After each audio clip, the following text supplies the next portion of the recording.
Caros amigos aqui do Via Romana, como vão? Estamos gravando o segundo vídeo sobre o Sino da Amazônia.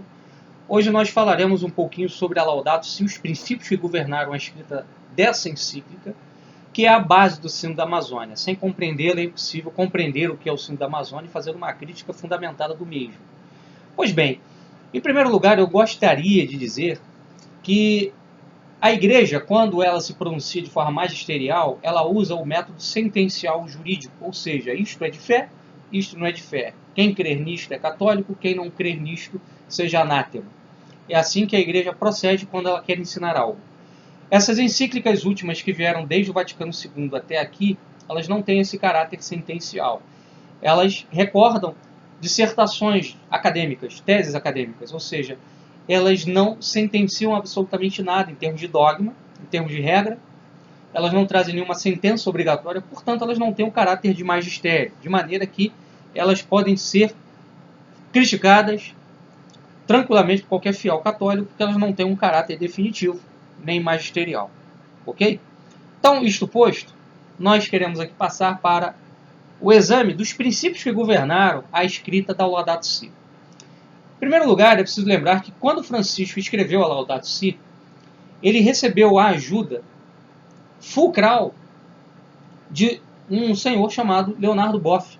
Quem não conhece Leonardo Boff, ex-frei franciscano, um dos grandes nomes da chamada Teologia da Libertação, é uma tentativa de sintetizar marxismo com catolicismo, e que nos últimos anos tomou um caráter verde, ou seja, a teologia da libertação foi se orientando cada vez mais para uma temática ecológica. E essa temática ecológica, dentro da teologia da libertação de Boff, ela ganha um significado que é o do conceito de ecologia integral. Boff entende a questão como uma questão de ecologia integral. Bom, o que é ecologia integral? Ecologia integral é uma metafísica, ou seja, uma explicação de todo o universo, de todo o cosmos, do conjunto da história da humanidade, significado do homem, de Deus, a partir da natureza. Ok? Então, isso é muito importante para entender a Laudato Si. Muito importante, porque esse é o princípio basilar, formador dessa encíclica. Tá? É essa metafísica ecológica que fundamenta a Laudato Si.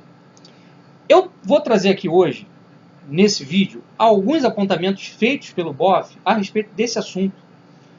E isso é importante para a gente examinar o Sino. Eu não vi ninguém falando disso.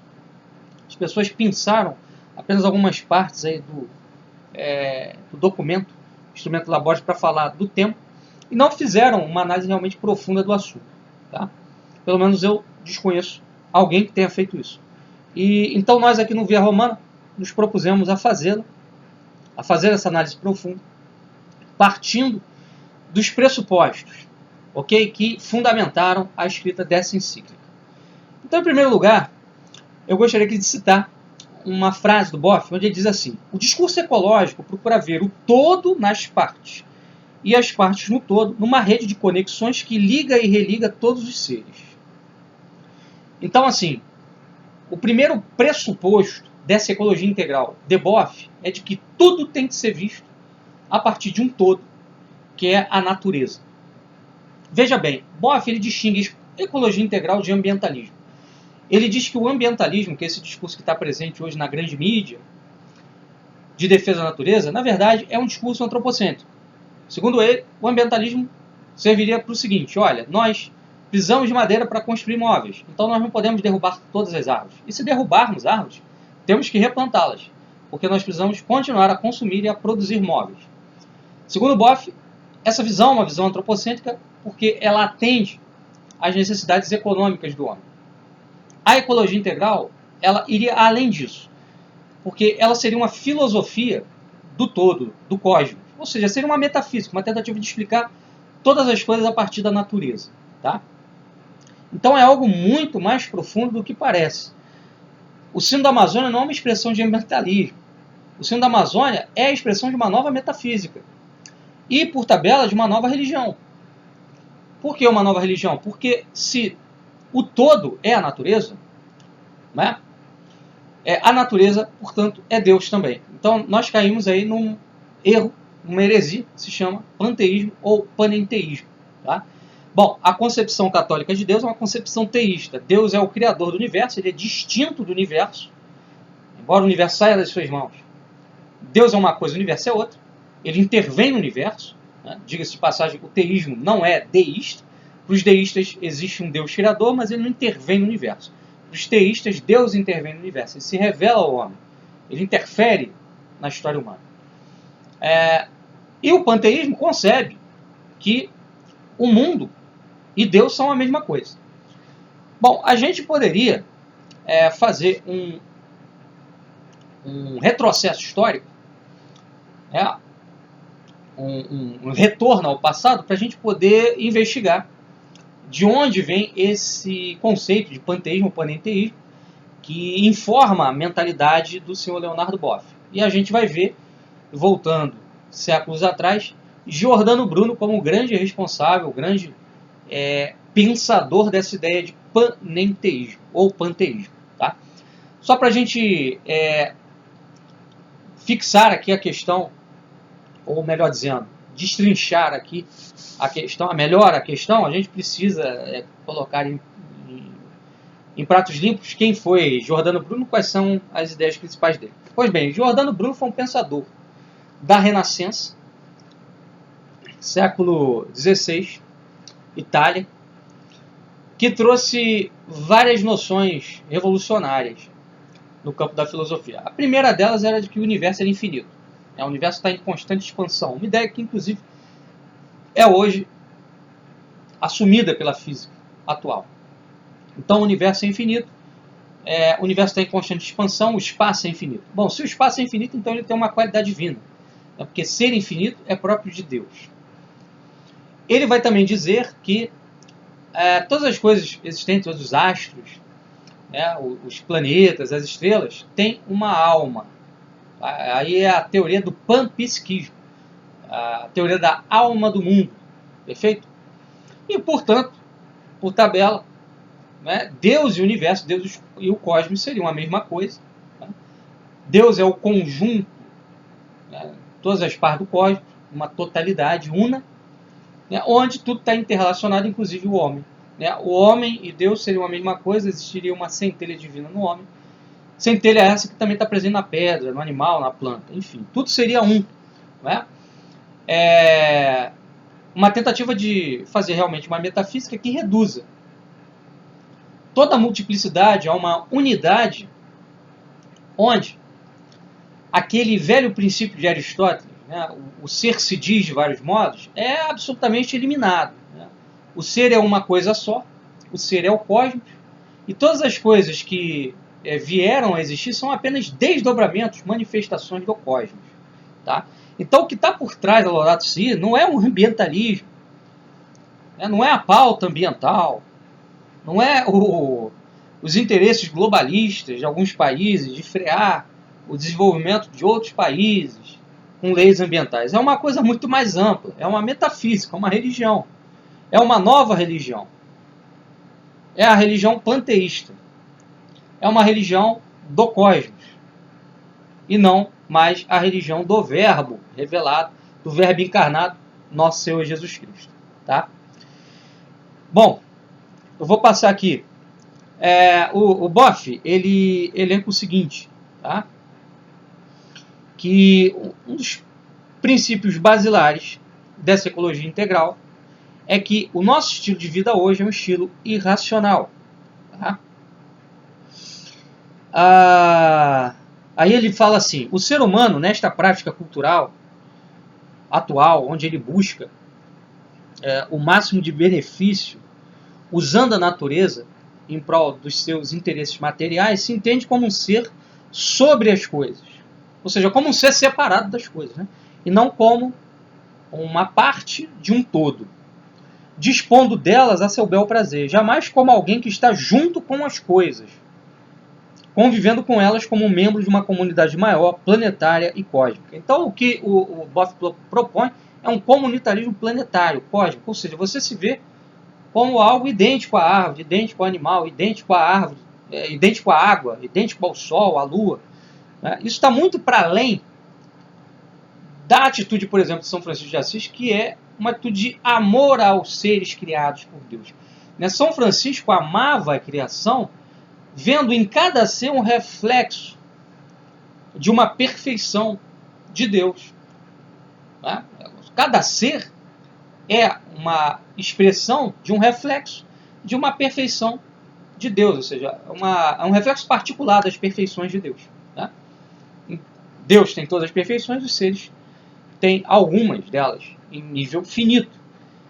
Então São Francisco, por exemplo, amava os animais como seres, né, criados por Deus, e não como partes de um todo, como se os animais fossem Deus também, como se os animais tivessem a centelha divina, né, como se tudo fosse uma coisa só.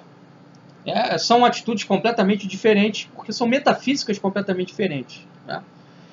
E aí, se você ama o animal a partir de Deus, né, você ama esse animal de forma relativa, né, como uma criatura, e não de forma absoluta, como criador. Agora, se tudo é uma coisa só, se o cosmos, o homem, a planta, a água, o sol, Deus, né, e tudo mais é só uma coisa, né, então é tudo absoluto. Né, o universo é Deus e ponto final.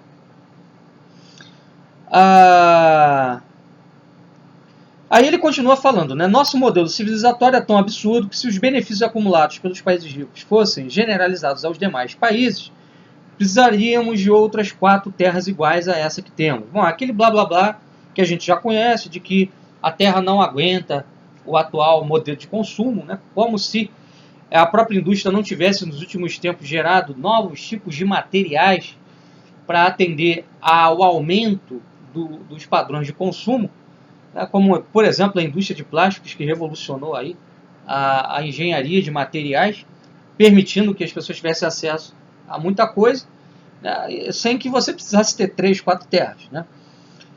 Aí ele diz assim, o que mostra a irracionalidade que este modo de viver implica. Por isso pede o Papa Francisco em sua encíclica sobre o cuidado da casa comum, uma radical conversão ecológica e um consumo sóbrio e solidário. Então, quer dizer, Francisco pede uma conversão em direção a uma ecologia integral. Quer dizer, não é uma conversão a Nosso Senhor Jesus Cristo e a respeitar a criação como uma obra dele, como uma obra da Santíssima Trindade, Pai, Filho e Espírito Santo, mas sim uma conversão ao universo, né, como um cosmos integrado, né, dentro dessa metafísica boffiana, de que tudo é uma coisa só, que o universo é, na verdade, tudo que existe e, portanto, o universo é o absoluto. É isso que essa encíclica pede. É por isso que ela é perigosíssima. Né? Por isso que ela é perigosíssima. Não é só porque ela traz termos ambientalistas, mas porque ela tem no bojo dela uma metafísica completamente contrária àquilo que a igreja sempre ensinou. Né? A igreja sempre ficou com a metafísica aristotélica. O ser se diz de vários modos. A metafísica de Boff o ser é um só, é o cosmos. O cosmos é Deus, é o homem, está presente na planta, no animal, na chuva. Tudo é uma coisa só. Tudo é divino. Bom, um terceiro ponto aqui que Boff elenca é o de que a natureza é mestra. Então não é mais Deus que é o mestre, mas sim a natureza. A natureza é colocada no lugar de Deus. E aí ele fala, em momentos de crise civilizacional como a nossa, é imperioso consultar a fonte originária de tudo. Veja, a fonte originária de tudo não é mais Deus, mas sim a natureza, a grande mestra. Isso aí, né, confirma o que nós estamos dizendo. É panteísmo. O que ela nos ensina? Ela nos ensina que a lei básica da natureza, do universo e da vida, não é a competição que divide e exclui, mas a cooperação que soma e inclui. No entanto, quando a gente olha para a vida animal, a gente vê que é a competição que governa a vida das espécies. Né? Elas estão sempre competindo por recursos, por espaço, e se não for isso, também a natureza não se equilibra. Né? O leão ele precisa comer a zebra, porque senão, se tiver uma grande população de zebras na savana, as plantas acabam, e aí o equilíbrio ecológico vai ficar comprometido. Aí Boff continua dizendo: todas as energias, todos os elementos, todos os seres vivos, desde as bactérias e os vírus, até os seres mais complexos, somos todos interretrorelacionados e, por isso, interdependentes. Um coopera com o outro para viver. Bom, tem uma certa verdade aí, né? O problema é a conclusão que se tira disso. De fato, por exemplo, o ser humano tem dentro do seu estômago várias bactérias que ajudam o homem a digerir o alimento.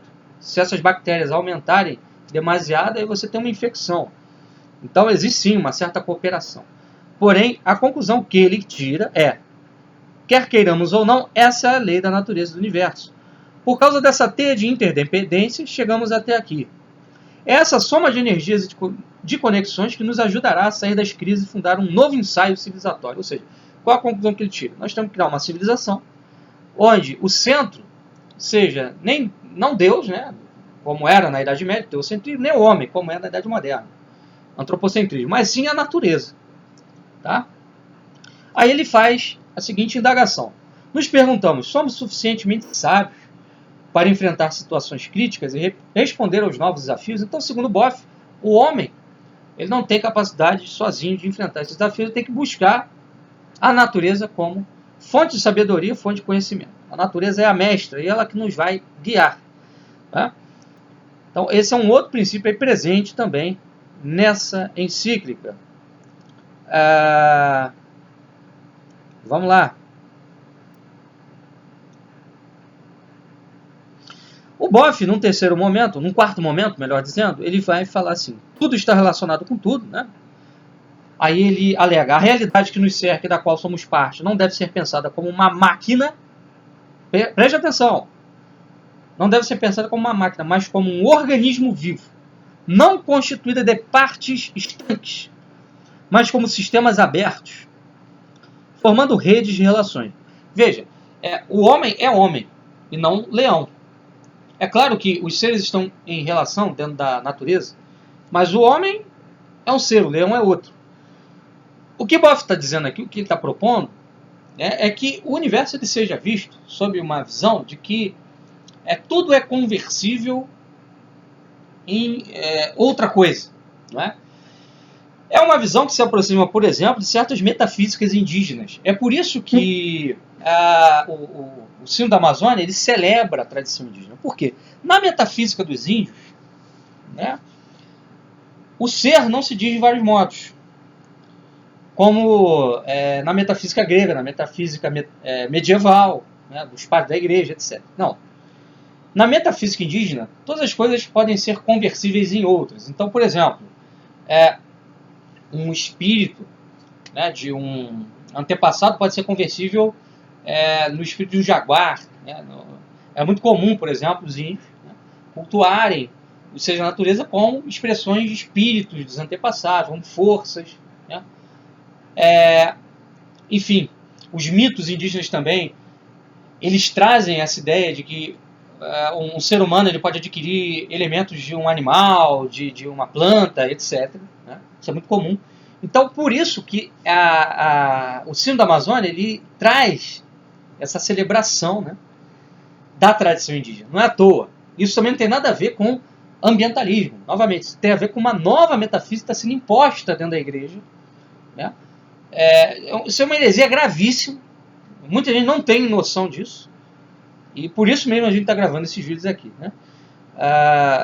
Assim, a gente sabe muito bem que a gente não tem poder de interferir no processo interno da igreja, como as coisas estão acontecendo hoje, mas o máximo de católicos conscientes sobre isso é importante, porque isso pode formar um movimento, né, de resistência a esse processo e vai fazendo as pessoas se afastarem desse clero modernista que propugna, né, essas ideias. Isso é fundamental. Quem pode fazer esse trabalho tem que esclarecer os fiéis a respeito do perigo que nós estamos passando nesse momento. Tá? Isso aqui, muita gente pensa assim: não, isso é só um desdobramento do Vaticano II. Olha, isso aqui vai muito até para além do que o Vaticano II quis. É claro que o Vaticano II abriu brecha para isso, mas o Vaticano II criou uma religião panteísta. No máximo abriu o caminho para uma prática religiosa antropocêntrica, né, que evidentemente trouxe esse desastre todo que a gente está vendo agora. Então veja, o Boff ele fala de a realidade como organismo vivo. É a mesma noção panpsiquista do Giordano Bruno, ou seja, a alma do mundo. O mundo tem uma alma, né, tem uma psique, né, alma em grego. Enfim, é o mesmo princípio, é o panenteísmo, é o panteísmo. Né? Enfim. E aí ele termina aqui falando assim: a natureza é, pois, sempre co-criativa, co-participativa, ligada e religada a tudo e a todos, e principalmente à fonte originária de onde se originam todos os seres. Ou seja, é uma frase aqui bem ambígua, quer dizer, diz que ela é co-criativa, então tem alguém que cria junto com a natureza, Deus. Né? Mas, ora, o universo não é o todo, tudo não é o universo, não se reduz ao universo, se reduz ao cosmos. Então Deus também não é o universo. Então como é que fala de cocriação?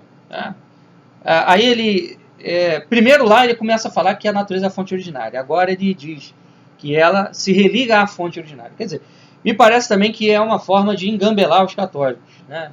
Você joga um princípio herético, depois você dá uma ideia de que você está sendo católico, você está sendo teologicamente correto ao falar que a natureza ela se refere a um Criador, né, que é a fonte de tudo, etc. E por fim, um quinto ponto, que é o mais problemático, e agora vai ficar claro tudinho aqui que a gente falou. Né? O Boff diz o seguinte, que desde o começo, desde o início do universo, está presente o fim. Tá? Ele fala assim, o fim já estava presente no começo. Quando os primeiros elementos materiais, depois do Big Bang, começaram a se constituir, a vibrar juntos, aí já se anunciava um fim, que é o surgimento do universo uno e diverso, ordenado e caótico, o aparecimento da vida e o irromper da consciência. Olha isso. Segundo o Boff, né, o Big Bang é o início do universo material, né? A gente sabe disso, segundo as teorias aceitas aí pela física moderna. Então, segundo o Boff, ali no Big Bang já estava presente o irromper da consciência, é o Teilhard de Chardin. Segundo Teilhard de Chardin, é a partir da evolução da matéria que surge o espírito, né, que surge a consciência. Porque a consciência humana ela é fruto do espírito, que é a criação direta de Deus. Não é um produto da evolução da matéria. A heresia aí, novamente. Tudo se moveu e se interconectou para dar início à gestação de um céu futuro. Veja, segundo Boff, o céu, que é algo sobrenatural dentro da teologia católica, da doutrina católica, está sendo gestado pelo universo material. Tá? Então tudo se moveu e se interconectou para dar início à gestação de um céu futuro que começou já aqui embaixo. Então o céu começa na terra, como uma sementinha. Foi crescendo, crescendo, até acabar de nascer na consumação dos tempos. Esse céu, desde o começo, é o próprio universo e a humanidade chegados à sua plenitude e consumação. Quer dizer, o que é o céu? O que é o reino dos céus? Não é obra de Deus. Não é a vida da alma beata junto de Deus, mas sim o próprio universo tendo chegado ao seu ápice da evolução. E a humanidade tendo chegado ao seu ápice da evolução. A natureza chegada ao seu ápice da evolução. Quer dizer, não existe mais o sobrenatural e o natural. É tudo a mesma coisa. O natural é o sobrenatural é o natural, Deus é o cosmos é Deus. E aí nós temos a ecologia integral. Aí Boff continua dizendo, não há céu sem terra, nem terra sem céu. Tá? Se é assim, então ao invés de falarmos em fim do mundo, deveríamos falar em um futuro do mundo, da terra e da humanidade, que então será o céu de todos e de tudo, porque o céu será aqui. São esses os princípios que governaram a escrita da Laudato Si. Então a Laudato Si para concluir esse segundo vídeo, é uma nova religião. É uma nova metafísica que rompe com tudo aquilo que a igreja sempre ensinou sobre a relação de Deus com a criação e do homem com Deus e com as criaturas feitas por Deus. A Laudato Si não é uma encíclica ambientalista. Ela é uma encíclica de ecologia integral que é, no fundo, uma nova religião que está sendo instaurada dentro da Igreja Católica. Infelizmente. Senhores, muito obrigado pela atenção. No próximo vídeo nós trataremos dos erros específicos existentes dentro da Laudato Si. Ok? Fiquem com Deus, até a próxima. Em nome do Pai, do Filho e do Espírito Santo. Amém.